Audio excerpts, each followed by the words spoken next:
All right, here we go. Hello, everyone. This is Anthony Molino, Director of Sales at Chicago, and I am talking with one of my newest favorite people who I've known years and years ago. I've just reconnected with, Sandy Robinson, who is the Area Director of Sales and Marketing at the Godfrey Hotel and the Hotel Essex, as well as the co-founder of ChiGivesBa. Hello. Hi, Anthony. Thanks for having me. Oh, well, thank you for taking the time. And Phoebe is also very thrilled I love to it. be I a love part of it. this. Well, I wanted to talk to you because you're doing so much, not only in the hospitality world, but also in the world of giving back in the city of Chicago. And I think it needs to be highlighted a little bit more. You've gotten a lot of praises from, groups around the city, been on the news a few times, got some accolades. But I think that there is definitely some room for people in our world to kind of latch on to what you're doing, even if it is getting involved with ChiGivesBa or kind of creating something in their own worlds and their own markets. So I kind of want to just give you a little bit of a platform to explain how you started, what you do, and hopefully we can have a little conversation from there. Does that work? Okay. Yeah, it definitely does. Definitely Why don't you does. start out just saying, like, industry wise, like where have you been? How'd you get to where you're at now? So I feel like I'm a little bit of a dinosaur in the industry. I've been in the industry since I was 16, so about 24 years now. And starting from Spirit of Chicago, I was there for 8 years, and then moving over to hotels. And it's so funny. I always laugh and say that back in the day, hotels would not hire you if you had no sales experience in the downtown market. And would tell people, like, do you know how hard it is to sell a cruise ship in the middle of Lake Michigan in January? You can basically sell anything. Um, Yeah. I've been in hotels for over probably 15 years or so now. But I started, and a lot of people still know me from being with the Spirit of Chicago. But that's really where I started. My heart and my passion has always been in the hospitality industry. And from there, moving over to the hotel sector, I was with the Four Points by Sheraton. I was with the Holiday Inn in Hillside, Illinois, which was my first hotel. And Four Points by Sheraton. Then I moved over to the Dana Hotel, and I moved over to where I am now, to the Godfrey Hotel. You know, I, I met you when you were at the Four Points, but I knew you the yes, most when you were at the Dana because I was at the Wit, and where yes, everything was rooftop, right? right, And right. I knew you as the goddess of the rooftop because you took what was happening at the Dana and like really made it something, and then here you are at the Godfrey, Yeah, same. yeah. And it's been 7 years now at the Godfrey. So, it'll be 7 years this year. But yeah, it's been a heck of a ride, man, in this industry. Yeah. From just seeing everything and everything that's come about. When you mentioned rooftops, the Dana was really at the forefront of the whole rooftop craze, and just Yeah. to see where it has evolved, how it has evolved, to just be a phenomenon. I mean, you open a one-story building and poof, let's put a rooftop on top of it. But Chicagoans, we are dedicated and diehards to when it comes to anything outdoors, which Exactly. is even proven now. And just we just want to get out, we want to dine, and we want to enjoy our city, we want to enjoy the culinary side of everything, and I'm all for it. So No, the moment that the temperature is over 55 degrees, it's shorts and we make it work. It's Chicago. It's funny because 2 years ago we wouldn't have never thought about going and doing outdoor dining, and in what month are we in? January. And Yeah. now it's like, all right, who has a heater? Well, whatever, I'll bring a blanket. So, you know, I would never do, all right, when can I get in? When is the first available reservation? Well, I think this kind of like goes into what we want to talk about next is like Chicagoans, we have grit, like we need to make it work. And, like the fact that the pandemic is awful. I mean, we all know it, but the way that the city has reacted to like making outdoor work, making our businesses or giving our businesses as much business as we can possibly give them to where, we're not completely strapped as well. But going into kind of the community aspect of it, you started, I'm not going to even pretend I know the full story, but you started this organization, this non-for-profit, Chi Gives Back, and that is all about giving back to the community and understanding and appreciating and being respectful to the people that live here. So can you give me a little bit of a background as to why you started and what it is?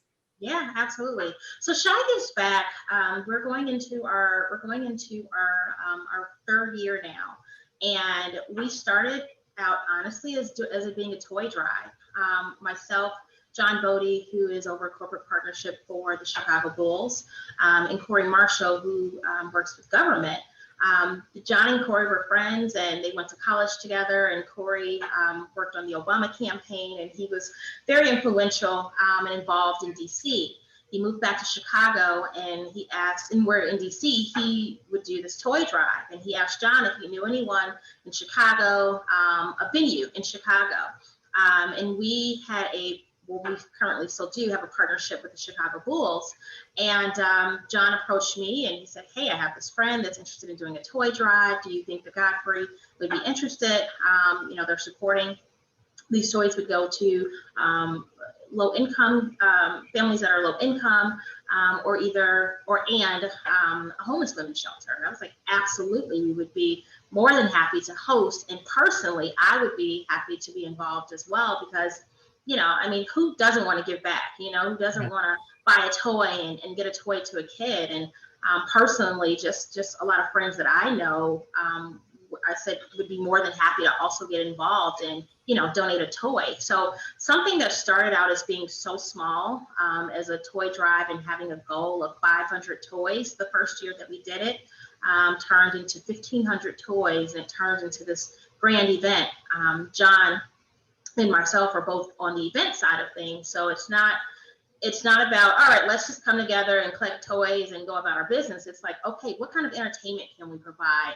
What kind of raffles can we do? We want to give people an experience, and at the time it was just a one-time thing, a one-off. But just seeing the feedback from people and the donations that started to come in, we felt so good. Opening Godfrey was a beast, and I felt like I was doing it and it was so busy for so long. I personally had to get off a lot of boards and just, I didn't have the time. It was really more so work. So it was a great opportunity for me to just get involved in something and just do the right thing. And that toy drive turned into, in March, we had a call and said, guys, we still feel so good about this. What else can we do? What else can we do? And from there, we formed Chi Gives Back, and we organized another event where we were going to support kids and book bag drive back to school. And that turned into one of our main initiatives called Teach to Give, where we support CPS teachers. We know that CPS teachers are they don't make a lot of money, but they do spend a lot of their hard-earned money on their students, right. Especially kids in low-income areas that they probably more than likely a single-family home.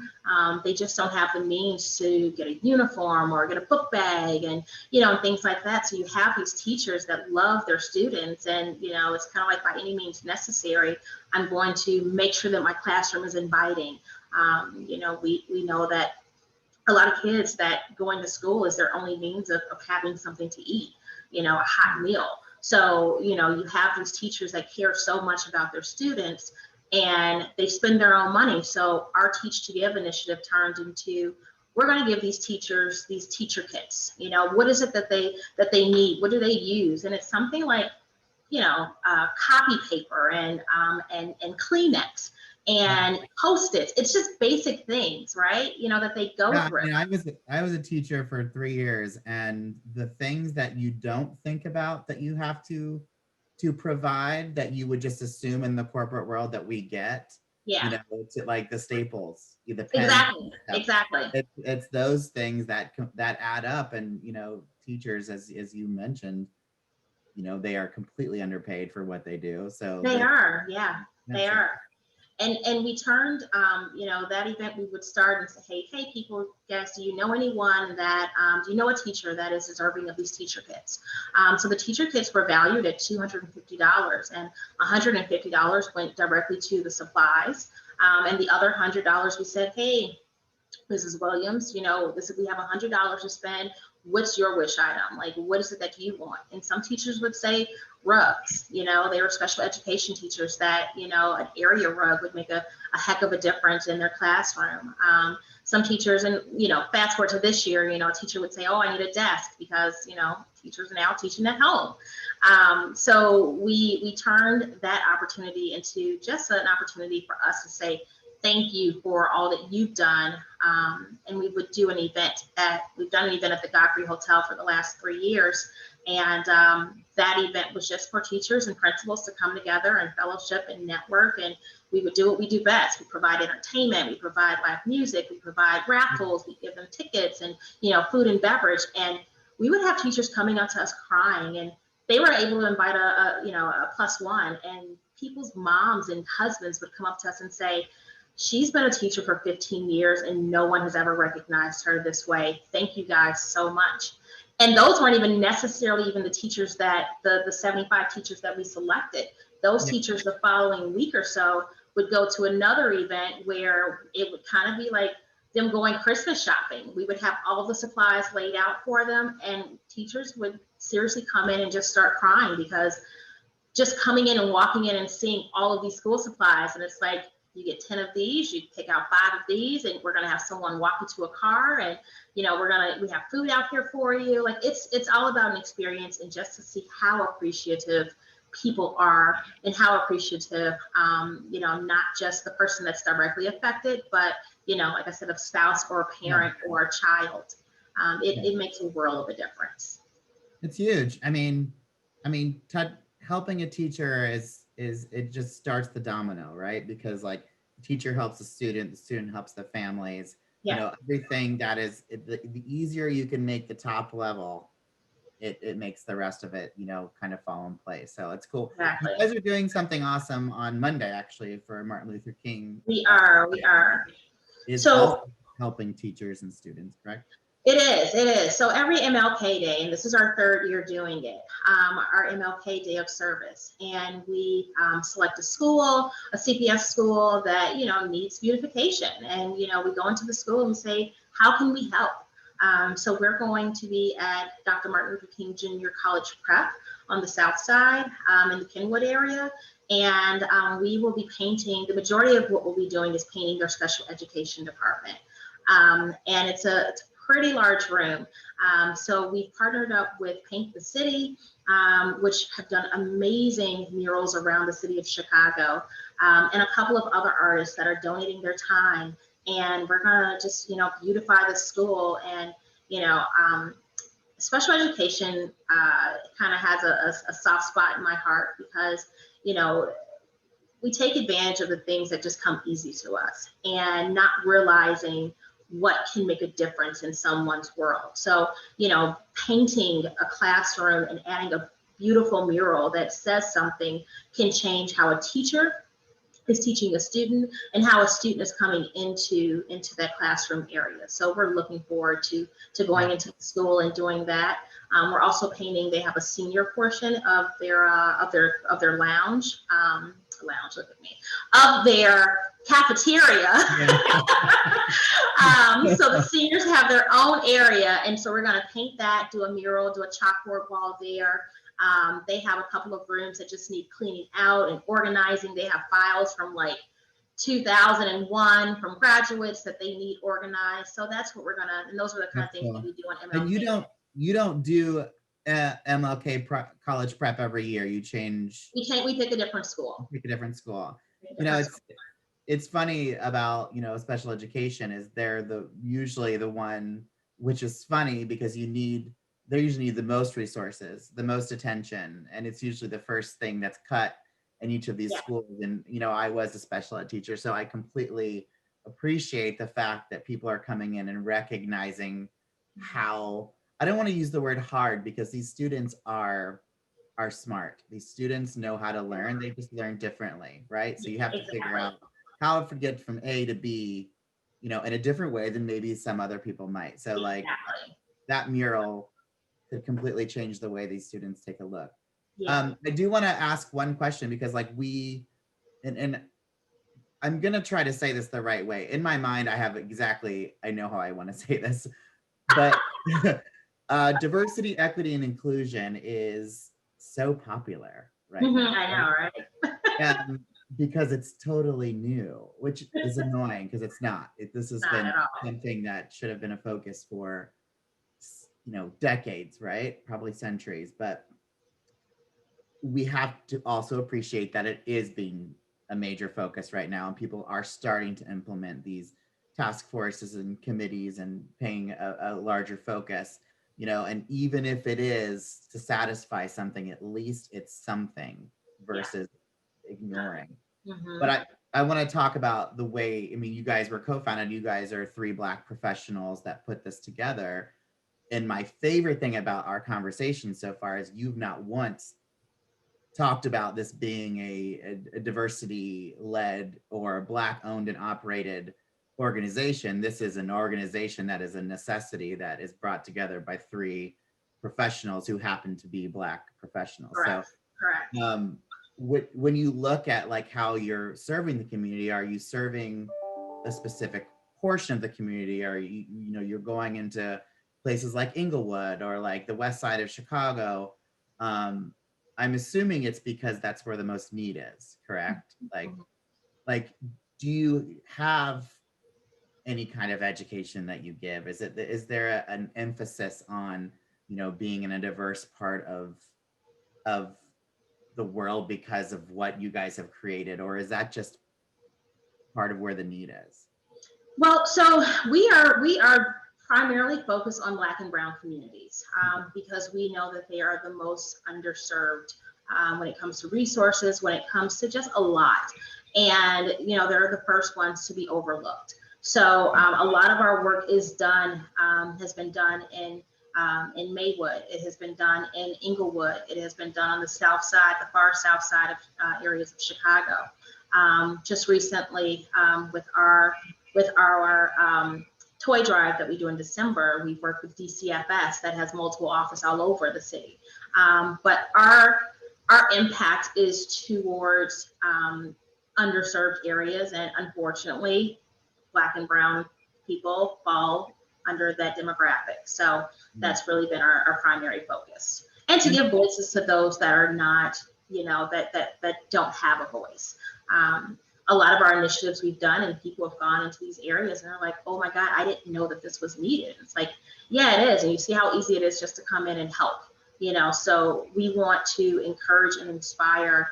And part of our mission is to encourage and inspire others to do work in your backyards. There's so many great organizations that are local, organizations that are doing this exact same thing that we're doing. And, just becoming involved in the organization and learning their mission and finding something that you can get behind and know that not only your time is going in a good place, but your money is going in a good place. It's great to donate, but it's another thing to be able to donate and really see where your money is being spent. Be a part of the change, Exactly. Because it's not, I mean, a lot of it has to do with where you're going and who you're changing and who you're talking to, but part of the motivation is to feel it as well, and to have that satisfaction that you are privileged enough to be there, and recognize that you're privileged enough to be there to help somebody else who maybe is not always there. Exactly. And it's paying it forward. We would say, you give back by paying it forward. And a lot of our teachers, at the end of our Teach to Give, they're like, how can I help? How can I get involved? Thank you so much for doing this for me, but now I want to help. And that's exactly what it's about. So as a result, we have so many teachers that have volunteered their time and joined in on a lot of our other initiatives. And, we know Ms. Hayden, and, we know so many of our other teachers that have been a recipient, but they're now giving back. And that's just what it's all about. Yeah. I mean, I can't wait. I'm excited to be there on Monday. I know. I'm excited for you to see it and meet people and paint a mural. I just wanted to say, like, for how much do you get paid for this, Sandy? Zero. Exactly. Zero. This is all volunteer work. This is coming from, the depths of your heart to like to do this, which is I told you this the other day or yesterday, actually, how impressed I am with what you've done, not only in the hospitality world, because I feel like we grew up in this world together, but like where you are in the philanthropic area. But anyone can get involved, right? So this isn't anyone can get involved. Anyone can donate. I mean, we're able to do what we do solely off of donations. Grants are another thing that we're trying to work towards. They're not necessarily the easiest to get. So we are, it's those $25 donations and, $100 donations, and companies that say, hey, you guys are painting a school. I have Sherman Williams just yesterday, I was on the phone with him and he's like, you guys are doing a great thing over there. We want to donate paint to you. And we're like, oh my God, thank you so much. So it's really just, not necessarily about donating cash, but it's the resources and, help us to help others. And again, it's just that paying it forward. So we are accepting all donations and all hands on, all volunteers. Volunteers are really how we get stuff done. We have about 100 volunteers throughout the day coming on Monday. And personally, I am not a painter. I can organize the heck out of a room, but I probably will not be on the know what to clean. You find the person that has been called to do that. Like I tell some people that is not my ministry. I can provide entertainment. All I kept thinking is when you said Sherwin-Williams is ask how, ask now, ask Sherwin-Williams. Anyways, I'm gonna wrap this up because I promised you a short and sweet interview, and that's where we are. Just so I can give the information to folks, it's ChiGivesBa.com. ChiGivesBa.com. Right, yep, exactly. On all outlets, Instagram, Facebook, and ChiGivesBa.com for our own personal page. I would also, for those listening that are parts of other organizations, specifically the hospitality organizations, each of us has a board director membership or a committee chair that does strategic alliances and community outreach. We pick organizations to focus on, to work with, and I really highly recommend that someone look into ChiGivesBa as an organization that they want to partner with on an annual basis or even a quarterly basis, so they can provide extra community volunteers and extra hands to do what we can to give back. So yes. With that, thank you, Cindy. Thank you, Anthony. Thank you. Great to see you. And I'll see you on Monday. I'll see you on Monday. Stay safe out there. Okay, you too. Thanks. Take care. Bye. Bye.